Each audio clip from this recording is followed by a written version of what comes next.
Hi, everybody. Welcome back to the War Room, our interview series as part of the Clone Star podcast. I'm your host, Joe Hurley. This week, I'm absolutely delighted to be joined by New York Times best-selling author, Ballykiss super fan, a man who's written for Indiana Jones, The Simpsons, Iron Man, Star Trek, Star Wars, Battlestar Galactica. I could say he's nominated for a Dragon Award, nominated for 4 Scribe Awards. John Jackson Miller, if I keep on going, I don't think the list of all the achievements, accomplishments, things you've written for, your nerddom, I don't think I'd be able to stop. Well, I appreciate that, and in fact, I won the Dragon Award and I won the Scribe Award. So that's that big pointy thing back there in the background over here. So I was amazed. Oh my eyes! Oh dear God! No, I was amazed. I was amazed they were actually able to mail it not just to me, but also to the comic book artist on that, who was in Brazil. Managed to get this big piece of glass to them without shattering it on the way. So it was a feat of packing, I think, international travel. Anyway, I'm very glad to be here.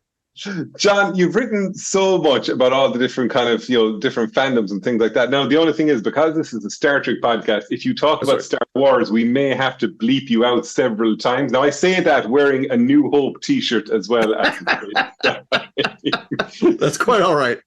John, let's take it all the way back to the start. Where did the love of writing come from? Did you grow up in a literature family? Like, was reading a big part of when you were growing up?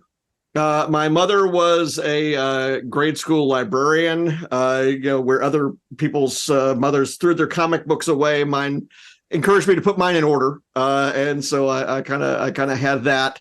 My father, was in electronics, and so he taught me the science sort of a stuff. Basically started collecting comic books at age 6. I started drawing my own. I started typing my own stories on a typewriter. I had kind of my own universe within comics. Miller Comics presents. Along in that area, well, I almost certainly I'd seen Star Trek first. I was born the day that the Piece of the Action episode aired for Star Trek back in the original series. So I didn't see that show while it was going on, but certainly it was on in syndication in America quite frequently in the 70s. And then when I'm 9 years old, 9.5, that's when Star Wars comes out, and Star Wars more or less dominates my next 3 or 4 years. But by the time Star Wars has just about run its course, well, that is when Star Trek has found its footing on the big screen, and with the movies, and so really in that sort of fallow period for Star Wars, that is when my Star Trek fandom, grew a lot faster because I was able to watch Next Generation as it came out, and all of that. But so yeah, in the period, say, of the 1980s, obviously it was a wonderful time to be a nerd, because you did have all those big budget movies on the big screen, which then eventually led into, say, the Next Generation. But John, you said that you had the John Jackson Miller, comic universe back in the old days and things like that. Like, was it kind of different characters that you had, or one central character, or what were some of the characters that you had? Everyone thinks that I must have written a lot of fan fiction because I've worked in all these different universes. The fact is, I didn't write any at all. I didn't even know what it was. I didn't know that there was a community out there that was doing this. I was. First of all, I was not a good artist, so I was pretty sure that if I drew Captain Kirk or anybody else like that, nobody would recognize who it was.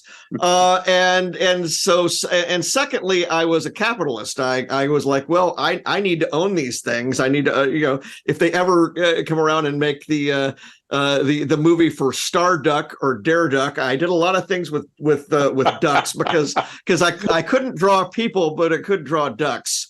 And where that sort of led to, my dad got a photocopier for his business, and I started using that to actually duplicate and distribute some of my things.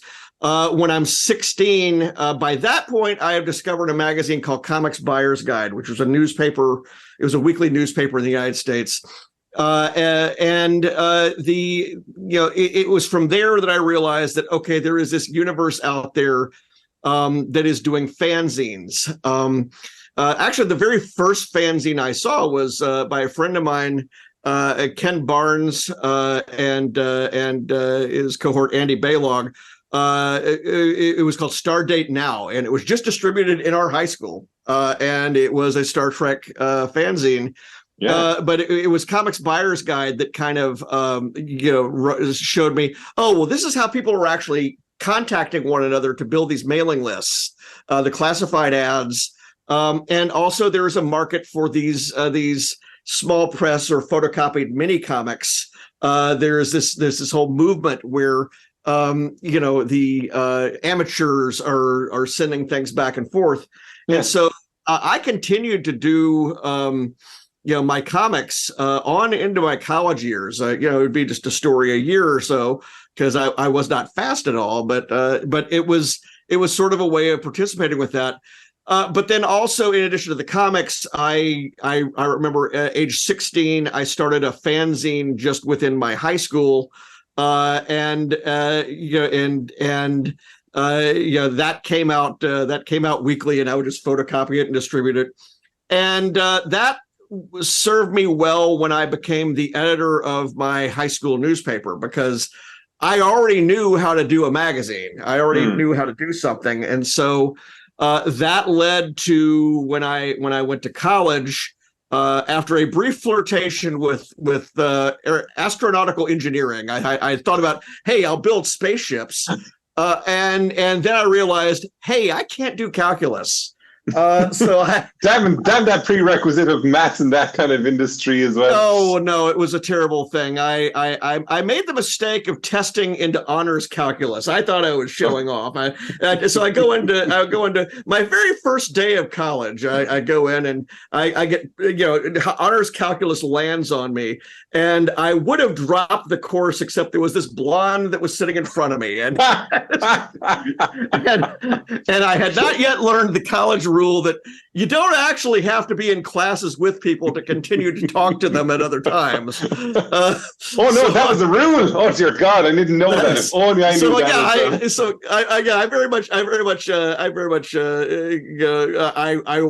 I ran to the journalism department and I said, "Hey, I was my high school newspaper editor. Take me, as long as there's no math." and they did, and I ended up becoming the editor for the campus newspaper at the University of Tennessee at Knoxville. And what was kind of the formative summer for me there was 34 years ago now, 1989. This is the summer where there is Indiana Jones 3, there's Ghostbusters 2, there's Star Trek 5, and then there's Batman. And I see you have the Batman poster there. Hang on a second. I was about to ask you, how many times did you see Batman in the cinema that summer, John? That summer, 11, and 12th time the next year, where it was actually in a big concert hall setting. So in the theater, I saw it a dozen times. But what I did was, because I was the editor of the newspaper, I was able to assign myself stories as I chose. So I had I had done all of the I had interviewed governors and various political types. I interviewed Joe Biden when he was just a senator. Oh, wow. When I was in it was a wonderful experience. It was after he had run for president in 1988 and had failed miserably at that, actually, because he got in trouble for plagiarizing the words of Neil Kinnock, who was a British politician. Yeah, I know Neil Kinnock. Yeah, Neil Kinnock. Yeah, and got in trouble for that, and so he was touring colleges doing speeches, and that was kind of cool because they had set up a a press availability for him beforehand, and I was because he was speaking on our campus, so I did my research and I figured out, okay, maybe I'll get to ask one question, and I show up at this press availability, and nobody else was there from the TV stations or the newspapers. It was just me. And because again, he had lost the election, and that was sort of it. And his handler said, "Well, do you just want to go on with the go to your speech and you just forget about this?" And Biden looked at me and he says, "Have you got some questions for me? Have you?" I said, "Yeah, I spent some time on this." And he said, "Come over here and sit down." And we ended up doing 20 minutes. You didn't ask him about plagiarizing Neil Kinnock now. No, I didn't ask him about that, but I asked him about everything else I could think of. Because, and again, it was wonderful that he was able to give me that amount of time. Because it was again, most of the I talked about governors and mayors and things. They didn't really talk to the student newspaper folks very much. Yeah. So anyway, he didn't have to do that, and I thought that was very nice. So but John, no, politics obviously played a kind of a big part in kind of your life and things like that. It does, because what happens here is, to finish the thought about the newspaper, I was able to assign myself movie reviews, and so my very first movie review for the college paper was I believe it probably was Star Trek V. And what review did you give Star Trek V, John? It was favorable. It was favorable, and I didn't realize the things that were iffier about it because there was no internet then. There was no way. There was no way for the community to get together and say, "Oh, wait, that special effects shot is not real. It's just a cutout or something like that." And then, of course, as I say, Batman, and that leads me toward, okay, maybe I'm more interested in writing about. I begin to think I'm more interested in writing about comics and movies and that sort of thing instead of just writing, the hardcore journalism stuff. And then the Berlin Wall fell, and this caused me to think, okay, actually, maybe I do need to actually, set aside the comics and the fun stuff. Stick with the politics while all this is happening. Yeah, it sort of pulled at me. So I ended up getting a master's degree in Soviet studies. Wow. From Louisiana State University. And the reason that I did not get a master's is because the Soviet Union collapsed on my dissertation. It was the summer of 1991. I had just come back from, I was actually in the car on the way back from, Indiana University has a foreign language or a Slavic language immersion camp where basically it's a summer program where, you get a year's worth of the language in 3 weeks. Yeah. And I was there for 8 weeks. And so the theory was I was going to finish my master's degree, go off and do my research. And what happened is the coup happened in the Soviet Union. And by the time that week was over, everything that I was planning on studying was gone. Gone. Oh my God. And were you thinking to yourself, John, this is the worst thing that has ever happened to anybody? No, because I realized while I was at that Russian language thing that there was a very good chance that if I had to go over for an extended period of time on my own, I would starve because I did not speak the language well enough. I was pretty good at greeting, grammar I was okay, but actually understanding. How to direct somebody to the airport or the train station. You were absolutely nailed that one, but beyond that, no. But by ear, that was just not working for me. And so I was like, okay, well, so and my major professor encouraged me. He said, well, you could still do your studies, because even though the Soviet Union doesn't exist anymore, I intend to keep studying the same Politburo data for the next 50 years of my career. He says it has to do with the study of elites, he said. And I said, okay, well, look, I'm not a historian. Things are moving way too fast to be anything but a journalist over there. I already decided I wasn't going to be a journalist, at least for this. And I said, look, I will. I'll tap out. I'll just take the master's. And so I ended up becoming an editor of trade magazines for the lumber industry. And I hang on a second now. I know.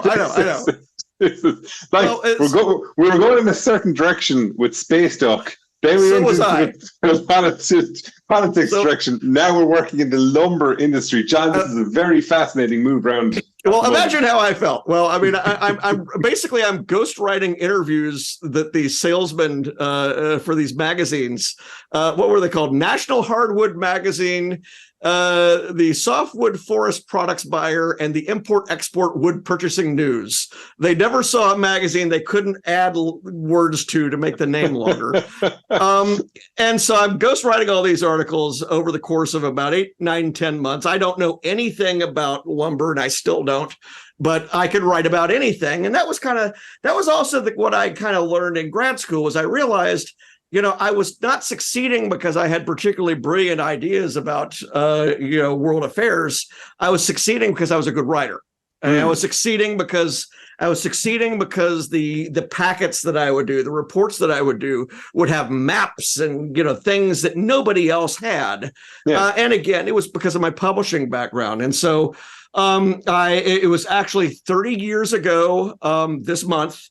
I had done the lumber thing for just long enough that I knew I had to go, and I pick up an issue of that magazine I talked about, Comics Buyer's Guide, and I see that they are looking for an editor for their trade magazine, the trade magazine for the comics industry called Comics Retailer. It's a sister publication to Comics Buyer's Guide. And at this point, John, you'd kept on buying your own comics as time. Yes, I certainly had. So yeah.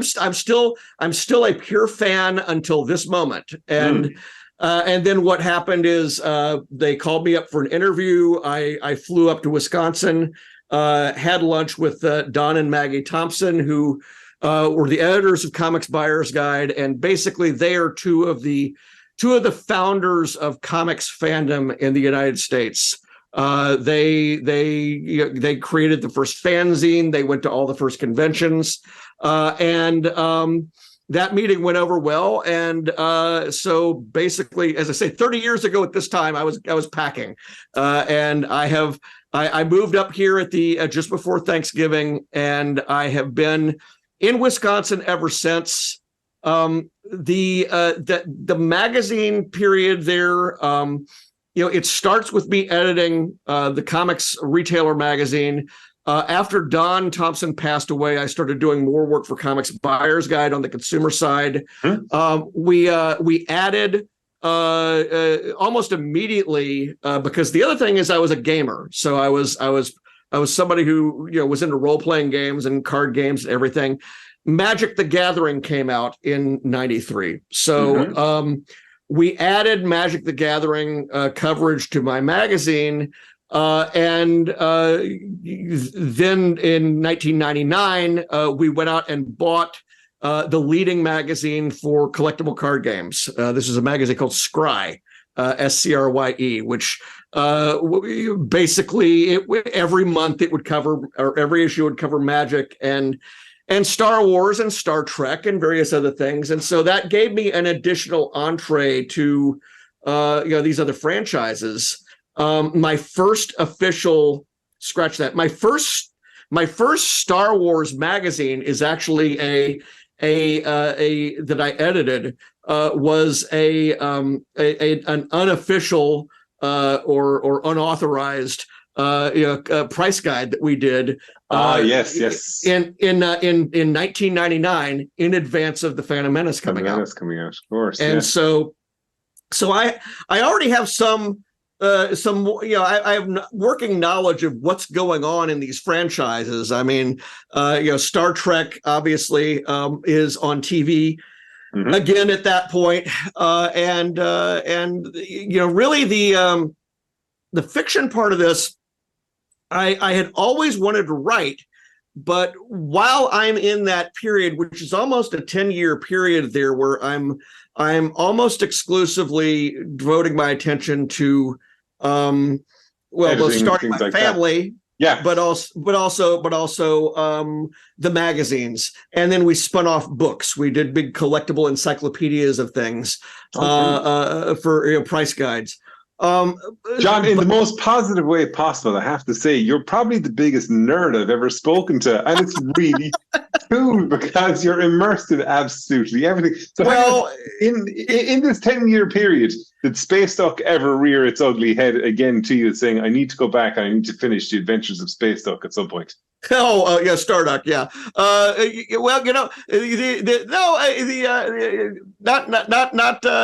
that. But I take it back. I did have a set of characters that I decided that I would update. I did a small press comic book in 2002. Again, by this point I have the computer, so the computer is assisting me a bit with the art. And I just did that as a small self-published thing. It was a short run graphic novel called Faraway Looks. And then what happens is literally the day that I get that book back from the printer, I had taken off work that day, and I was called at work, and they said, "We need you to come in because this is a big deal." Our company that had done all these magazines, Krause Publications, we were actually the world's largest publisher of hobby magazines, so collectors magazines for comics and games and toys and records and. Was there anything about lumber in those? No, but just about anything else. Antiques. Well, antiques have lumber in them, I suppose. So we had all these publications. Well, what happened is we were employee owned. And what happened is that very day that my first comic comes back, my company announced that we had sold out to a private equity firm, which meant that I was no longer a stockholder. I no longer owned the company, and so all those nights that I was putting in, making these magazines spectacular. I no longer had to do that because I was no longer going to be earning from it. And I basically told my boss, all right, at this point, I'm going to start looking for freelance opportunities to start the next phase of my life. Yeah. It was something that they were amenable to. And were you excited or kind of scared at this point, John? Because obviously now this is a big departure where you're kind of, I've been kind of stable. I've had a plan all the way along. Well, now you've reached this point. It was something where I knew I had time because it was going to take a couple of years for the buyout to actually play out. Okay. You had security there as well at the same time. Then, yeah. Yeah. So the company wasn't going away. But what happened is, I remember it was the week that winter, the week between Christmas and New Year. I'll never forget. I was about the only person in the office because everybody took off, and I got a phone call from a friend of mine who worked at Marvel. And he said, I have the president of the company for you, or the publisher. We're on the line here.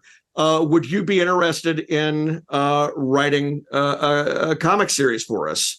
And I found out that what they were doing is they were doing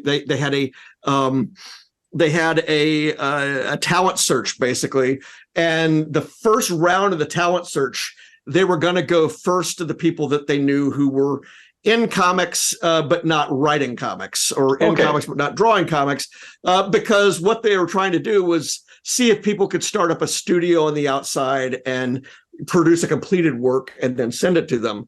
Yeah. And I was one of many people who submitted. And when I say many, I mean many. I mean just about everybody I knew in the press sent something, and then once they opened it up to the general public, I mean, I went to my Marvel editor's office after all the submissions had come in, and the packets were piled along the wall. It was just hundreds and hundreds of them. But so what did you submit, John? What I submitted? Well, I submitted two things. I immediately went back to I immediately went back to my notion for I did the Soviet studies thing years ago, and I said, you know what? I don't think I've really liked any depiction of the Soviet Union or Russia that I've ever seen in comics, because it never felt like the authors had I had not been there, but I had studied it a lot. Yeah. Well, what I did was I paired up with an artist named Steve Ellis, who had lived in Moscow for a year. And we submitted, or actually I submitted before we brought him on.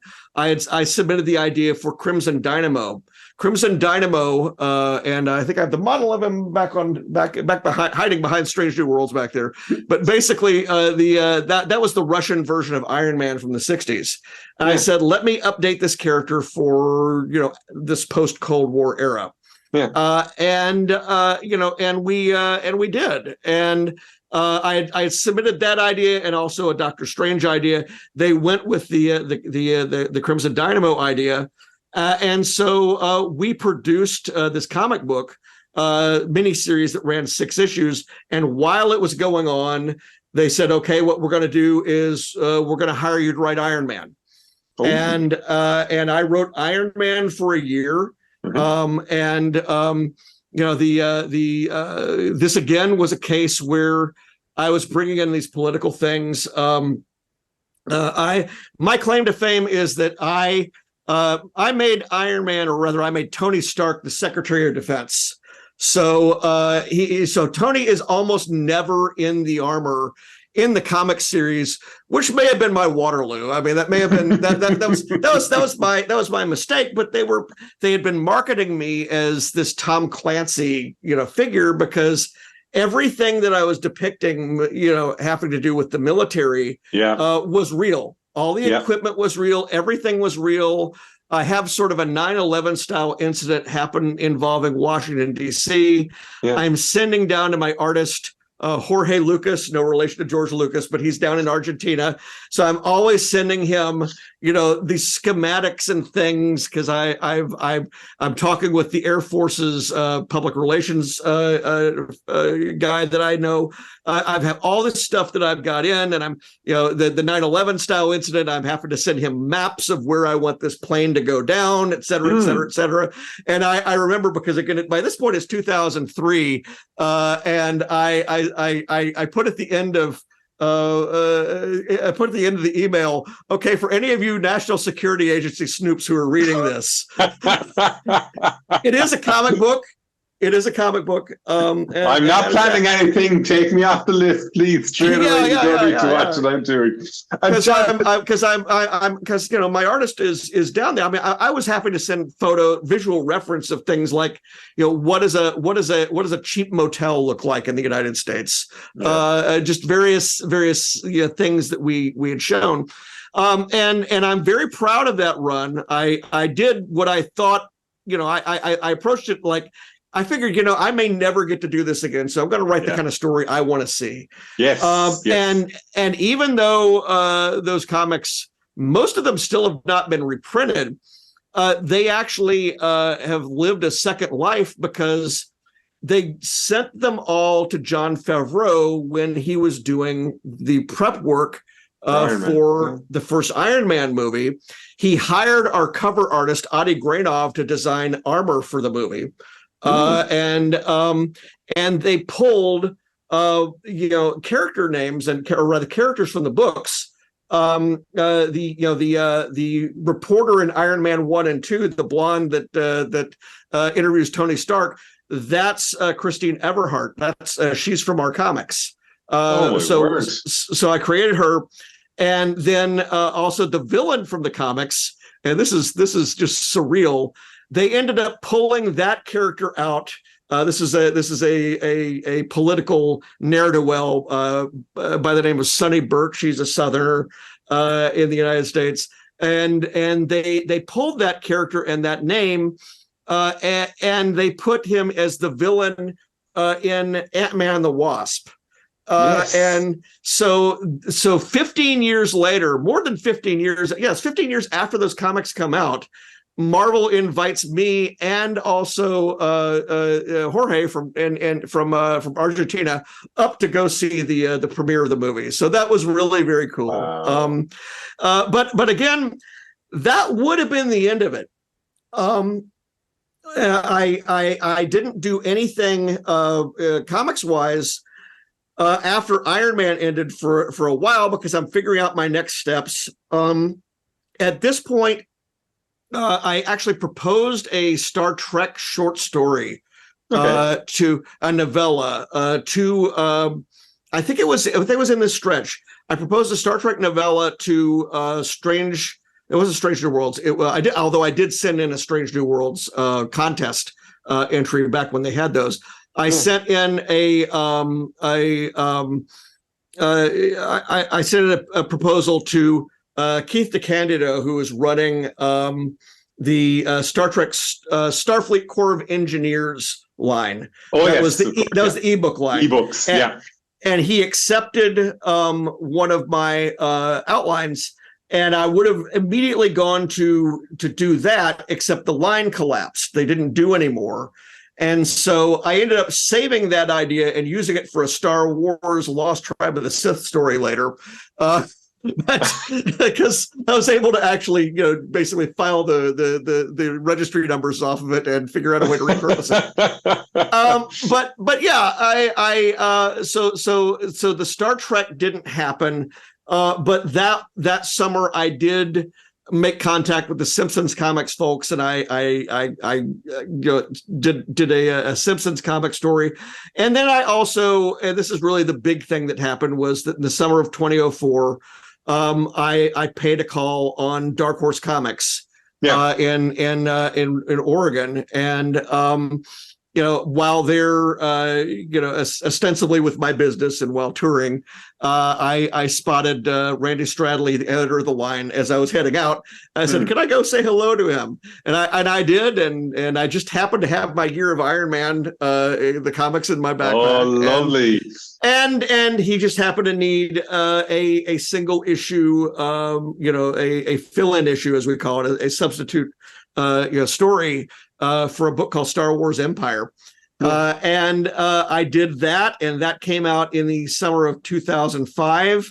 And they liked it enough that, at the beginning of 2005, Randy asked me to propose a comic series under the name Knights of the Old Republic, which would tie into, but not be about, the video games that was popular. So I proposed this series about really my own characters within the universe, but I set it 7 years before the video game, so I could draw a few things here and there and use some settings. And that title ends up going 57 issues in different incarnations. In my work with the Star Wars comics leads to me getting Star Wars short stories. And then the short stories I mentioned, The Lost Tribe of the Sith. This was a series of connected short stories that we were making available for free online, because this is very early in the ebook days. Yeah. And they since have been collected in an edition that has now, it's now gone to 20 different printings. So that's kind of a cool thing. So John, just out of curiosity, yes. In terms of, say, like, obviously Star Trek and Star Wars, there's similarities, but there's also extreme differences and things like that. That's right. When you're writing for Star Wars, like, what way do you kind of approach it? Because obviously, like, predominantly with Star Wars, it is kind of like either a story of somebody's character's destiny, or it's good versus evil, things like that. How do you approach kind of where you're going to set it, how you're going to approach it? Well, to a degree, all of these things, they tell you, hey, we're looking for something to fit here in this slot in the timeline or in the franchise or whatever. And when I'm proposing a story, whether it is for when I was doing The Lost Tribe, then I did Knight Errant, which was both a novel and a comic series, and then the Kenobi novel and the New Dawn novel. Any of those things, I would always look at the plot elements that I'm talking about, and I would say, okay, one thing that I can't do anything where science is central to the story. Because science is not central to Star Wars. Star Wars is a space opera. It is a fantasy, and basically everything is the embodiment of the Heisenberg compensators, where we it's a catch-all for we don't know. We're just, and the thing is, I was always, even then, still trying in my Star Wars work to make things reasonably accurate, or at least real world accurate. I'm curious about the Kenobi book, and I mean, the reason I'm curious about that most is because obviously it's a huge thing in terms of, at the time, obviously we didn't have the TV series and all that kind of thing. So your book is basically positioned, say, before, I say A New Hope. It's after Revenge of the Sith and things like that. Yeah, it's the first month. Yeah, exactly. It's a very small, it's a very personal kind of story of Kenobi, or of Obi-Wan kind of getting used to his new kind of location and issues with the kind of the tribes and, say, the you might kind of think of the name of them, the Tuskens. The Tusken Raiders. Yes, exactly. Yes. And Plug-Eye and all that.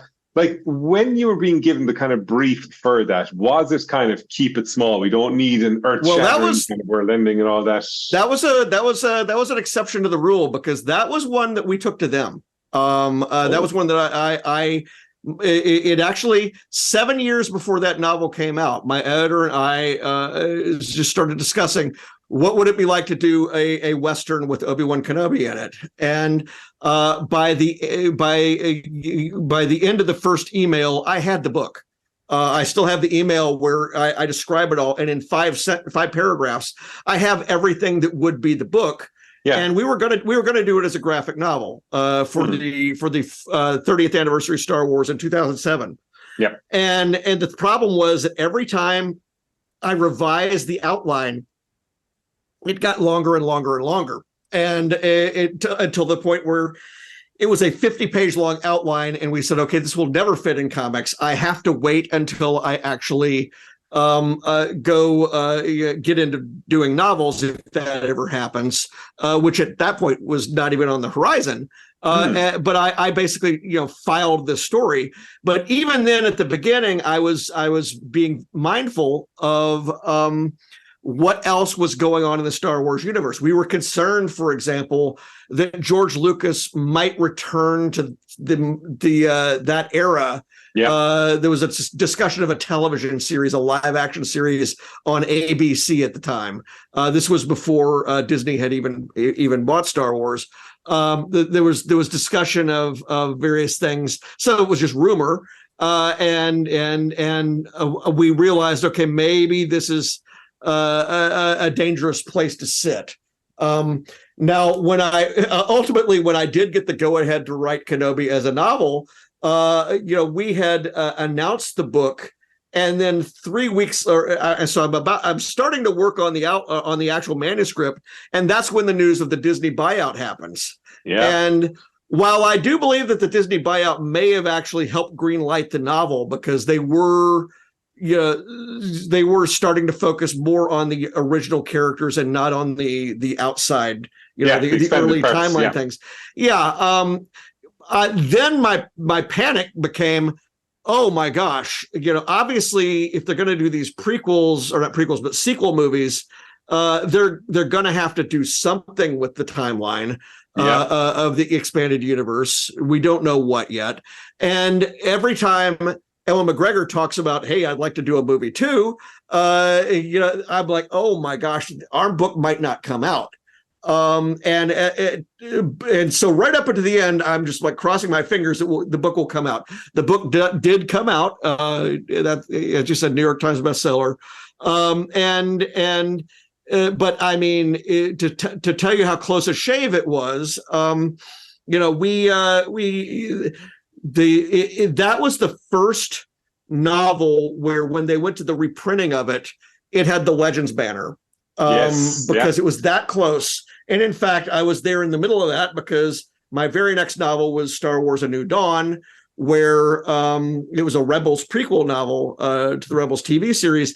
That was the first work anybody did that tied in with the Lucasfilm Story Group, which had been created to manage the universe. Yes. And do I think I could have gotten the Kenobi thing through in that later period? No, probably not. Because they would have been fearful that they would step into something that somebody else had planned, or that they would be causing an issue. So now ultimately the irony is, the director and also Ellen, they both read the novel. The director of the Obi-Wan series and Ellen McGregor, they both read the novel. They both liked the novel. They said in their interviews.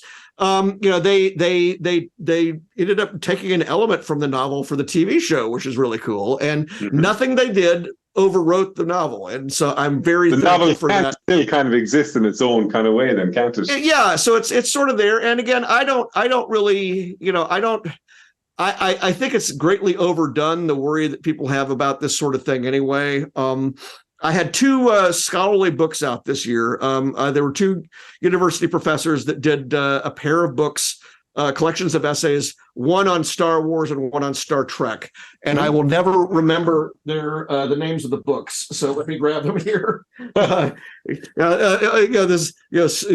Star Wars and Star Trek, Star Trek Essays Exploring the Final Frontier, Star Wars Essays Exploring a Galaxy Far, Far Away.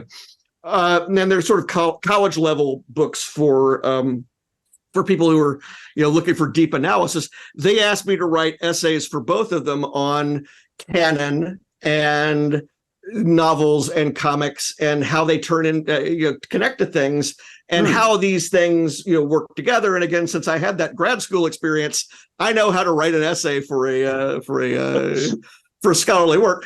And so. Can I ask you one quick question, John? Actually, you said the Kenobi book was a New York Times bestseller. That was the first time you were on the list, I'm guessing, right? It was not. They had a list that they had since retired.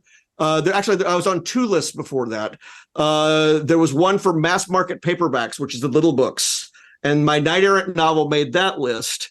And then they had a graphic novel list for a while. And I wrote the first three graphic novels, or co-wrote the first three graphic novels for Mass Effect, the video game. And our first one of those was a number 2 on that list. So that was a cool thing. But yeah, it's the hardcover list is really the one that people pay most attention to. And so, yeah, that was what Kenobi made. And how did it feel to be on that list with Kenobi? Well, it was a whirlwind anyway. It was it was a zoo. That was a very wild time because we were promoting it everywhere and everything. And the book was not a book anybody expected. The main critique of it is that it is not the book people expected. There are no Sith Lords in the book. There are no lightsaber fights. There are no space battles. That's what I love about it, though. One of the reasons I kind of wanted to read it is I was there going, like, I get all that stuff in other movies and other media and other series. So I don't want that. I said I want. And you got that in the TV show. Yeah, so exactly. I mean, my story holds a place, and I'm just delighted that I got to do it. Again, we went through so much to get to do it, and so the book's celebrated its 10th anniversary here in September or in August, actually. So I'm delighted about it. And again, it sort of fits with things. And if people kind of want to take it in, the reason I mentioned these books is because these are issues that Star Trek and Star Wars both have had to contend with as the ancillary material has gotten relevant or more important. In the past, these things had no connection to anything. Roddenberry is early on the scene, actually trying to do quality control to make sure that the books match up with the vision in the show of how the characters interact and also what you see on the screen. So, in the very earliest stuff, you've got famously the flames coming out of the back of the Enterprise nacelles in the comic books, things like that.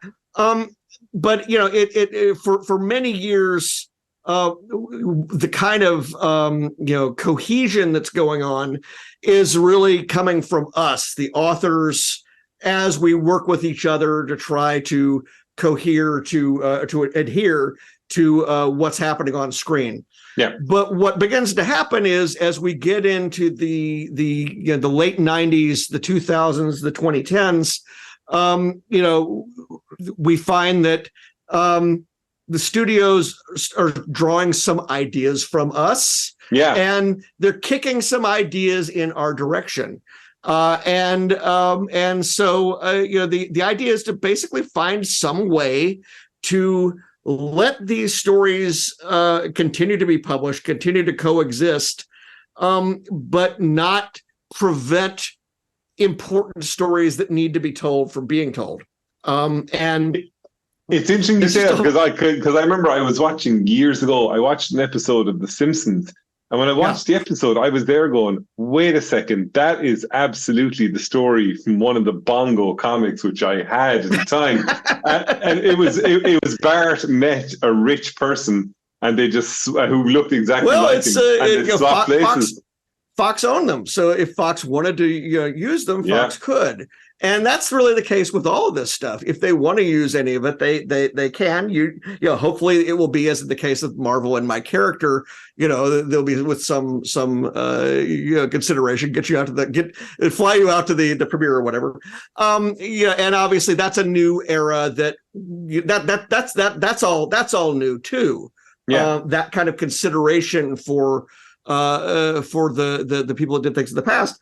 But again, I think that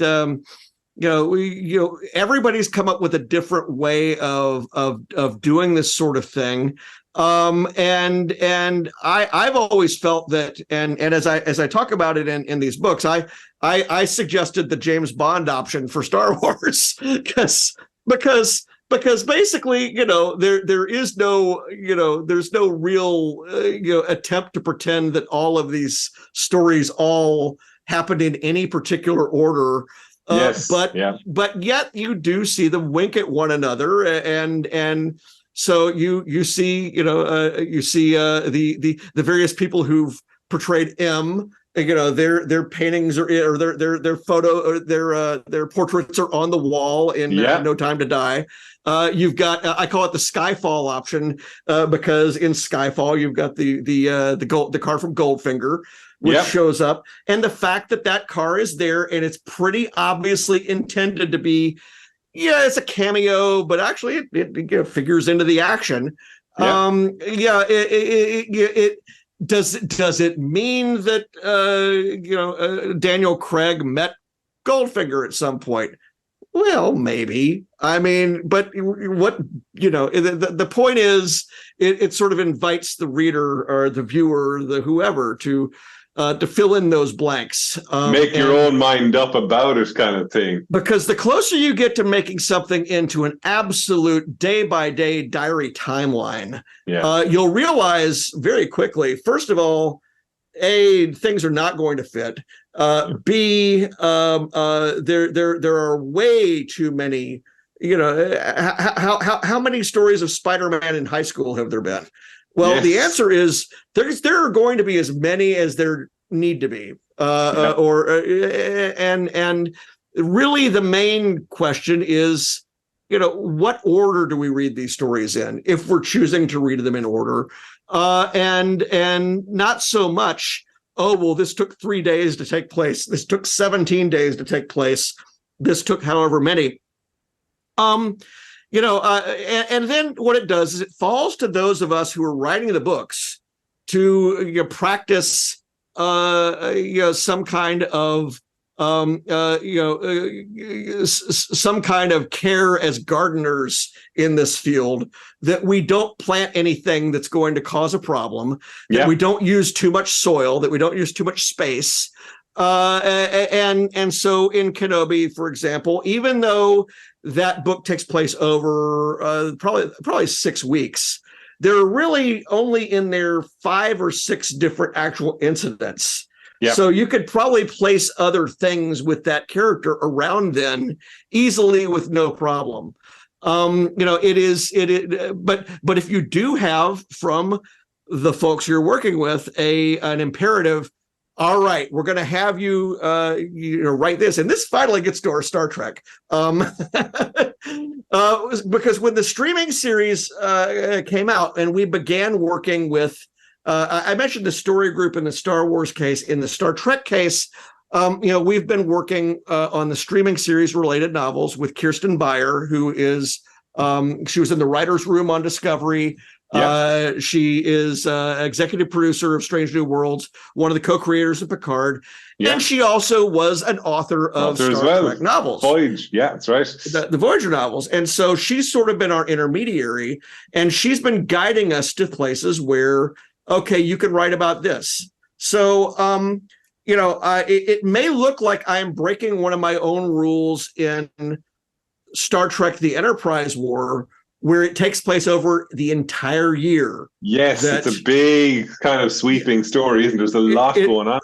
I was told I could have the entire year where Pike and Spock were during the Klingon War, because obviously they had to be someplace else. Yeah. And is there still room in there for, various episodes if they wanted to set something in that time frame later? Yeah, I tried to future-proof it at least that well. You can, maybe they can sneak out of that nebula for a day, or a week, or whatever. And this stuff kind of self-repairs. The first novel out of the gate, established a meeting between Burnham and Spock. And then the second season of Discovery basically would seem to preclude that. And so when I'm writing Enterprise War, I have a couple of lines in there where Spock says, you know what, it feels almost like I never met her. It's like, and I bet she would say the same. Smooth, very, very smooth, John. Well, but that's at least our nod to, all right, if you need something. If you need something, we give it to you. Yes. Yeah, here it is, and that's a kind of self-repair that we kind of can do in our part of things. But yeah, I mean, you were working on Star Wars for so long, John. Like, was it always a plan to try and get into Star Trek, or again, like, how did that just kind of like? I know obviously you've done the kind of the Star Trek Titan kind of novel. The irony here is actually.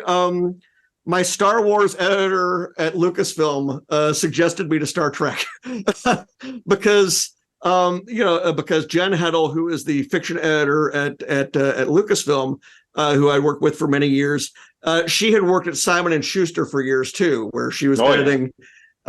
She edited Jim Butcher's one entry into into tie-in fiction. He did a Spider-Man novel for Simon & Schuster. She had a number of things, and so she knew Ed Schlesinger, who was the editor, at overseeing licensed properties at Simon & Schuster. And when we got to the time where New Dawn was, I can't remember where it was in the process. It might have been right after Kenobi was. It might actually still have been the Kenobi year. I'm not sure.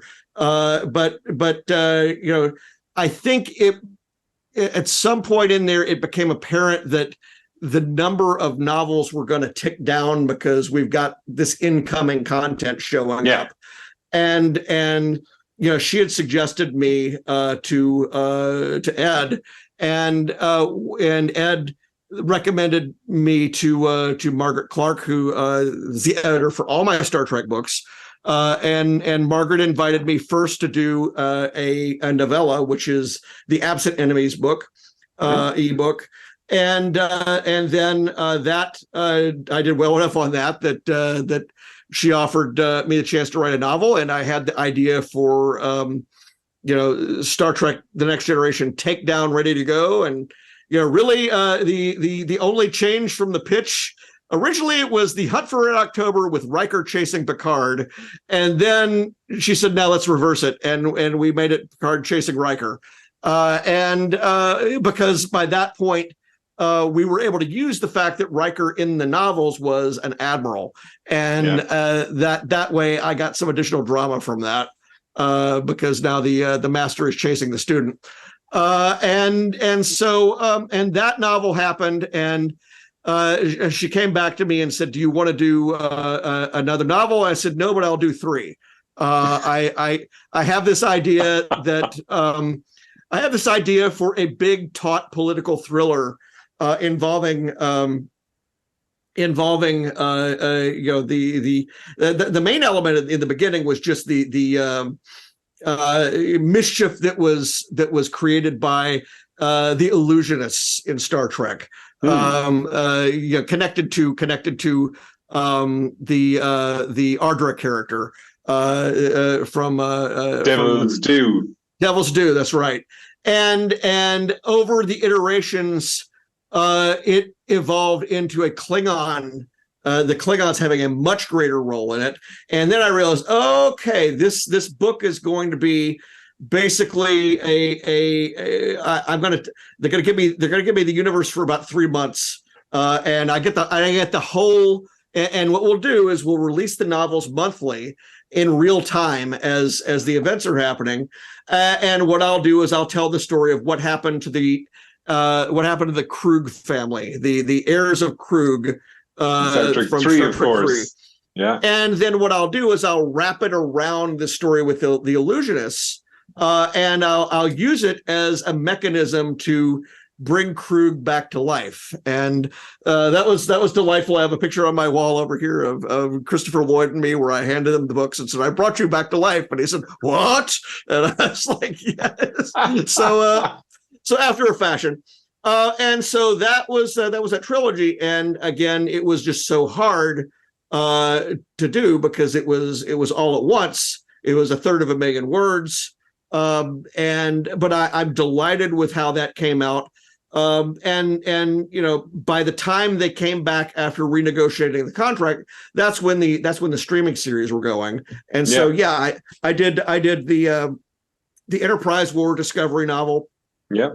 I did the Die Standing novel for Discovery, which is again, in that case, I was given the story of, okay, tell us what happened to Georgiou in between the end of season 1 and when we see her in season 2. So her first mission for Section 31. Yes. And then that book comes out in the height of the pandemic. Not that that's a funny thing, but the funny thing about it was that nobody got to see the book because we didn't get to release it anywhere. And so I'm like, oh no, it's like this book never happened. It won the Scribe Award, but it was like it never happened in terms of people being able to get it. But they came back to me again and said, do you want to do a Picard novel? And I said, on 2 conditions. It's got to be about Rios, who's the character I find the most interesting, and it's got to be absolutely and only fun, because Enterprise War was a military science fiction novel, and there's a considerable body count to it. And the Georgiou novel, she's leaving a trail of bodies wherever she goes. And it just I had actually, I had been certain that it wouldn't win the Scribe Award because I said this book is just way too dark for the times.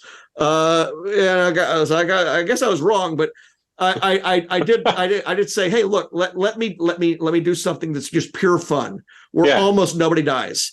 And both Margaret and Kirsten said, absolutely, go ahead, and you can have as much of Rios's early days as you want. And I said, okay, I'll take the first 2 years when he's flying the ship. So I got to tell the story of how he came up with the holographic crew, and how he bought the ship and everything else. And I had more fun writing that novel, I think, than I've ever had. And of course, just to point out for eagle-eyed viewers, over John's left shoulder, you will notice that there is a model of the La Sirena right there. Well, and I probably spent more time going over the blueprints for that ship because everything that happens in that ship, I mean, that is the only novel I've ever written where, with the exception of the epilogue, every bit of it is in one character's voice. Every bit of it is from Rios's point of view. And I wanted to do that because he's a very solitary character through all this time. And I wanted to sort of underline that. But I needed the La Sirena to inhabit this story. And if there was anything I could do to change that book, it would be if we could actually put the blueprints of the book in or blueprints of the ship in the book, because I do crazy things in here. I take an automobile and I have it running around in the cargo hold because there's room for that to happen. Not much. I end up dumping it down the well so that it lands in the galley.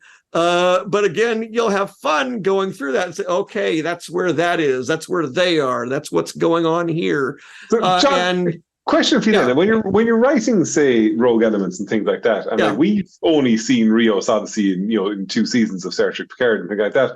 Your kind of brief, your responsibility is to basically, you're effectively telling his story over 2 years.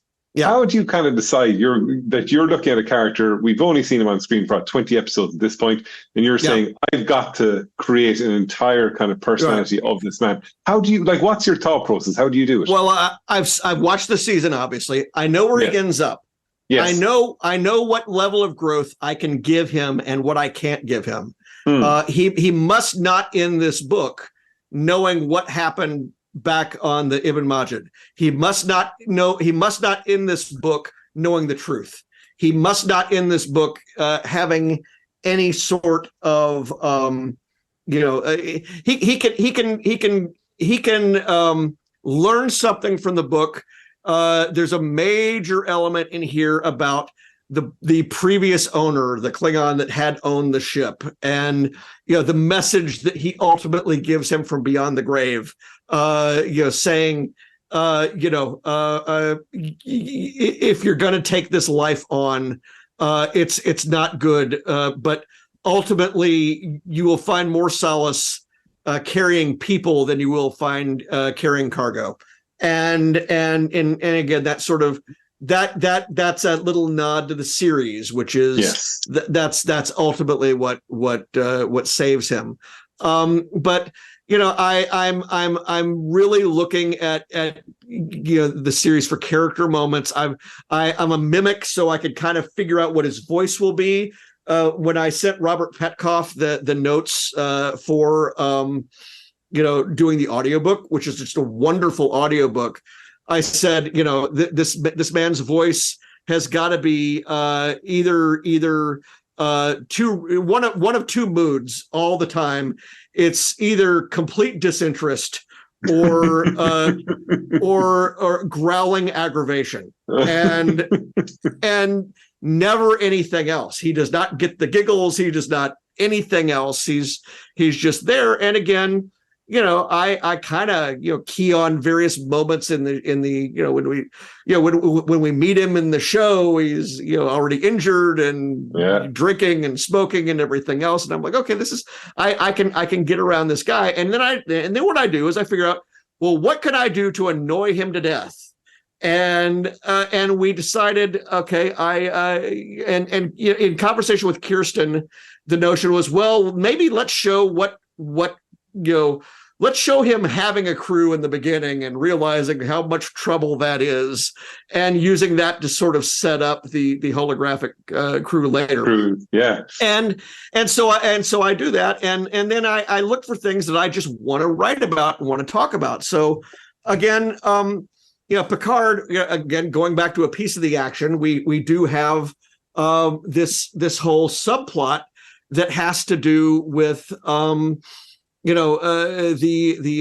mobster planet, the Iosians, And I wanted to write about basically cultural contamination as it happened in their case. I wanted to show what they were like 100 and some odd years later. I also decided what I wanted to do was I wanted this to be a book about books, a book about book collecting in the 24th century, and where we could actually get into the question of what does it mean to be a collector of things in a world with a replicator.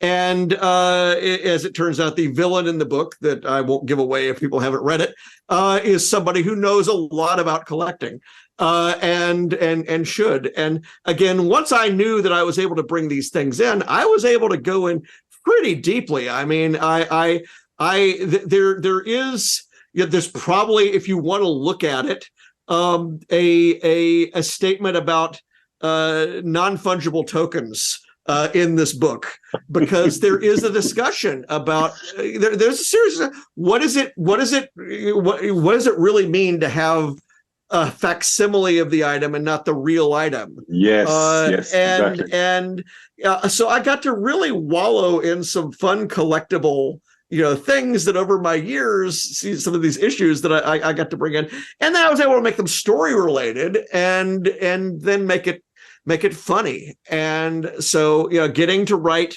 the things and the voices of the characters as well. I as I said again to Robert when I'm writing the notes, understand that when we have the holographic versions of Rios, this character shouldn't sound like he's from Scotland. This character shouldn't sound like she's from Ireland. He should sound like Rios doing the accent of somebody, what he thinks. Yeah, what they sound like, yeah. So exactly. So it's all got to be at a remove. It's all got to be, nobody should look at it and say, oh, well, that's cliched. He's just trying to sound like Scotty, or he's just trying to sound like, exactly. like whatever. No. Yes, he is trying to sound like Scotty, or he's trying to sound like it's his version of whoever it is. So it's the Sean Connery school of accents, isn't it? Kind of thing, like it's in that kind of way. Yeah, what was I said? I said the hospitality coordinator is. I said, this should sound like an American game show host on amphetamines. So this is because he is so perky and so happy and wonderful. You're a Klingon. Here, have some gach. Because that's what we have in the show. And yes. And so, that is what people want to see. They want to see the main characters. They want to see, to a degree, me mimicking them. So that's what I did with the Rogue Elements book. And again, I thought I was done, and then they asked me to write the first novel for Strange New Worlds, and I said, okay, I don't know if you're going to like what you're going to get, because I had already done. I'd already done in Takedown, I wrote a novel in which they don't set foot on a planet in the entire book. Yeah, it's entirely shipboard. And then in Enterprise War, likewise, with the exception of when we're castaways, we're stranded. Yes, yeah. Not very often visiting Strange New Worlds. We are more often shipboard. And so, and even when we are on Strange New Worlds, we're shipboard. So, because we've crashed. I said, okay, I want to do one Strange New World, just one, and I want to do something where I can do some serious world building. And I started with the notion that Enterprise War was a military science fiction novel. Die Standing was a spy novel. Rogue Elements is a caper novel / mystery. I want to do something. Maybe I'll do a Western now. And I thought that obviously Pike on a horse, you can't go wrong with that. But then I realized, okay, I don't want to just do that, and I realized that I'd like to tell a story about a quest, a long trail ride, more or less, a wagon train to the stars. But what I want to do is I want to actually have this story look seriously at a trope in Star Trek. I mentioned the cultural contamination episodes or class of episodes. Yeah. Well, this is a class of episode about abducted civilizations or abducted peoples. And there's a whole lot of those in Star Trek where people have been grabbed and replaced and grabbed and replaced and grabbed and replaced. I said, okay, well, what if we create this book, which is about a utopia involving these things. So they're not, they were brought to these places not necessarily for negative purposes. In the beginning, it was more of a negative thing, but as we went through every draft and we got closer to it, two things happened. First, we threw away characters that were going to be on the planet. We decided, okay, let's just get it down to 4 main characters on the planet because it would have been way too long. It's already my longest novel. It would have been way too long. But then the other thing we did with it is Kirsten kind of said, well, maybe what if we say this utopia still works for most people? It just doesn't work for everybody. And that was kind of my guiding light. That, and also, of all people, Anson Mount had done a tweet because he reads science fiction. He had tweeted at some point in there saying, it would be nice to reach. It would be nice to read a novel about a utopia that isn't entirely secretly a horrible place. Yes, of course. And so and so this allowed me to get into questions of the Prime Directive is brand new as of Strange New Worlds. They're just dealing with certain issues for the first time, and I was able to say, okay, let's confront Pike and Spock with situations where and Una's in there as well, but she's removed from the action where these decisions are taking place. Where Pike and Spock are having to look at things and saying, okay, how moral is it, or is it right for us to interact with this civilization at all? And is it right for us to make changes here that may benefit us elsewhere in the galaxy, but will ruin things here? Where do our rights begin? Do we have any rights? I have what I feel are some of the core exchanges of the book. When I have basically the wagon train being pursued that's in the book, and Pike is speaking to a what is essentially a 19th century journalist who's using a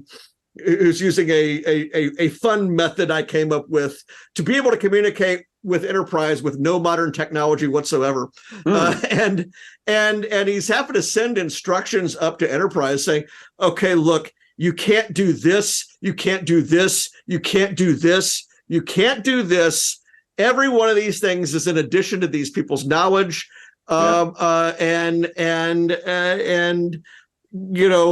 wait, this place is the way it is because of other interference over here. Okay, well, the Prime Directive allows me to undo some things, but it doesn't allow me to undo everything. Yes. And I felt, okay, this is the Star Trekiest novel I think I've ever done. I've joked about Enterprise War, or not Enterprise War, but I've joked about the Rogue Elements, that it's the Star Warsiest novel I've ever done because honestly, he's Han Solo, except he smokes more, drinks more, and has a more active social life. Now, hang on a second as well, John. I have to call out one thing here. If you recall, you did do a Star Trek story that was then repurposed as a Star Wars story. Well, so I think we're okay. Actually, it Well, actually, I can say what that was. Because there was a Bynarr in the SCE cast, and he was going to get trapped on a planet again, where they had basically Middle Ages technology, and what he was able to do was he was able to set up a group of semaphore stations that were able to signal the ship from the ground. So what I did is in Lost Tribe of the Sith, I did a story called Pandemonium, where I decided, okay, I want to use these semaphore stations, but it's going to actually be people using the Force to communicate with each other from one station to the next, to the next, to the next, to the next. And so because I didn't even have that level of technology on this planet. Well, like Lost Tribe of the Sith, we're trapped on a planet with no technology in Strange New Worlds, but also like Lost Tribe of the Sith, we've got maps, and that was another fun thing about this book. I was able to actually show. I was actually able to show Lost Tribe of the Sith to one of the folks at Paramount in the beginning and say, hey, look, let's we've done maps in these books. This is a map about a planet. Let's do maps. And we ended up doing 5 maps, which is really cool. And I'm just so happy that we were able to do it. But fantastic stuff. That is it is the first Star Trek novel with maps since A Stitch in Time 23 years ago, which just has a couple of maps of the Cardassian capital city. So John, what's in the future now for you? So obviously you've got The Living Force is coming out in 2024. What else is in the plan, and do you hope to do more Star Trek, or is that something you can't tell me right now? I'm on several projects that I cannot mention right now, and I cannot even say what franchises, and I cannot even say what media. I can say it's more than one medium. I can't say that. I've got obviously The Living Force. This is a Star Wars novel that it takes place a year before The Phantom Menace, so I've really been brought full circle to this. And it's really kind of spring break for the Jedi Council. I get to show everybody on the Jedi Council, and I will say and have said, I could not have written this novel had it not been for the Star Trek books, where I got to juggle very large crews, very large casts. I figured out exactly how to streamline the story. So, it covers all the ground that I need it to. That comes out April 9th in hardcover, audiobook, and ebook. I have a number of reprint items that are coming out. The Knight Errant novel comes out again in the Essential Collection. That is the trade paperback version. The Star Wars Legends novels are all slowly coming back out as trade paperbacks. And so that will be great because Marvel just put out my Knight Errant Star Wars comics in a big trade paperback this year. So people will be able to get both of those in new editions. Got a book actually came in here this weekend that I don't know when people are going to get to see it. They have seen the comic book version of it, but the graphic novel version of it. I've done a lot of video game comics work over the year and some short stories.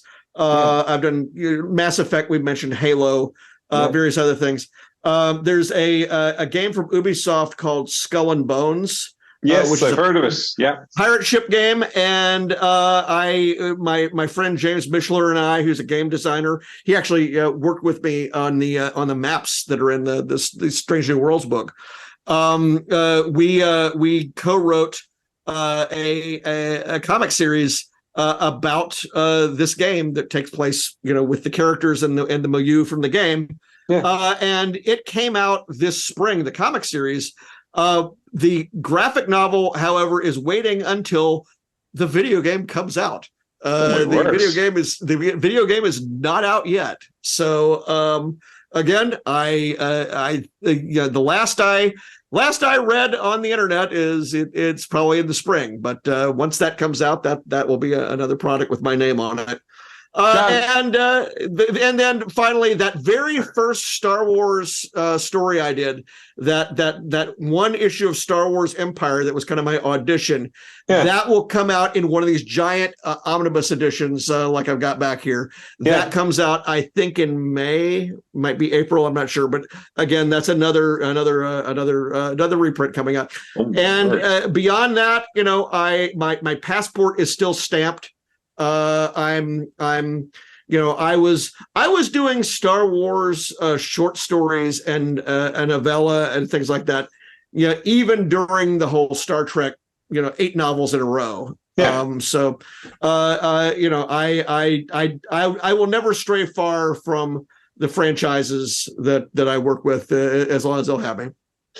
John, as I said, you're an absolutely wonderful nerd in the absolute best possible way. And I'm going to leave you with this last question, which we always ask guests, which is what does, and I feel bad I'm actually limiting this question, but unfortunately I have to. What does Star Trek mean to you? Star Trek is a vision of the future, which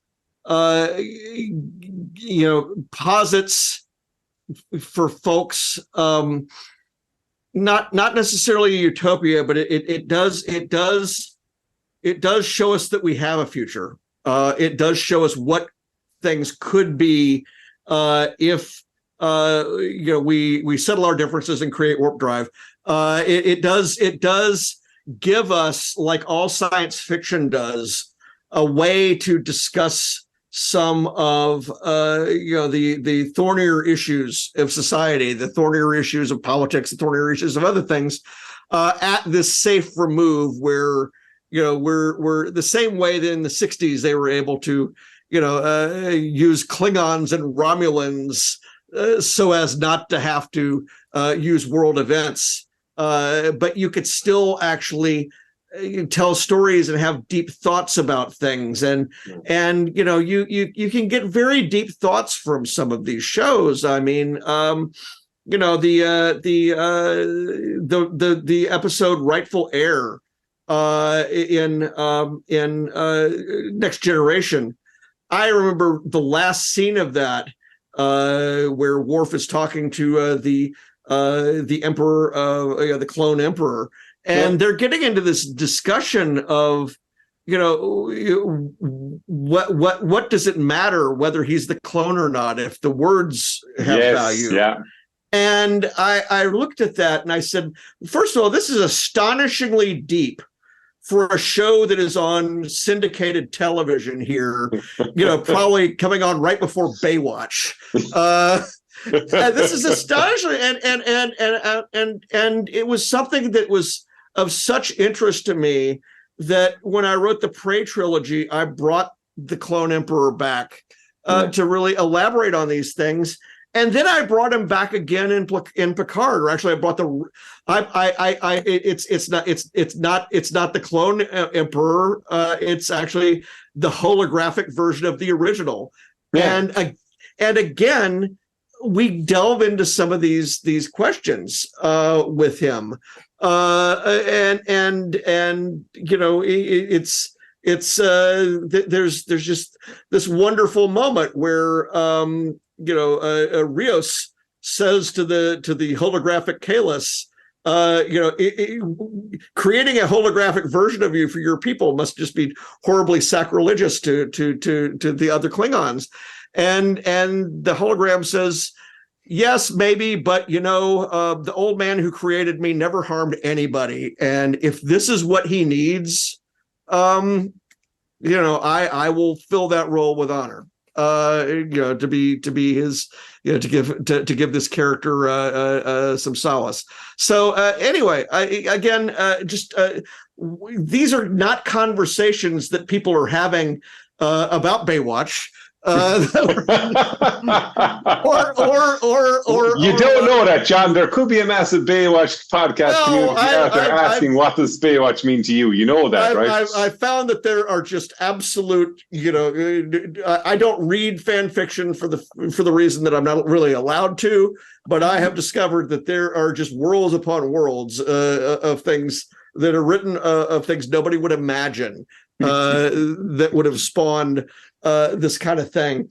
But I think that Star Trek gives us a common cast to put in these situations, a common situation to depict in which to place these stories, and in so doing, it allows you to tell these kinds of stories to a bigger audience than you might otherwise get to if you were just doing it on your own. And so, this is one of the things that keeps drawing me back to these worlds is the kinds of stories that they allow me to tell.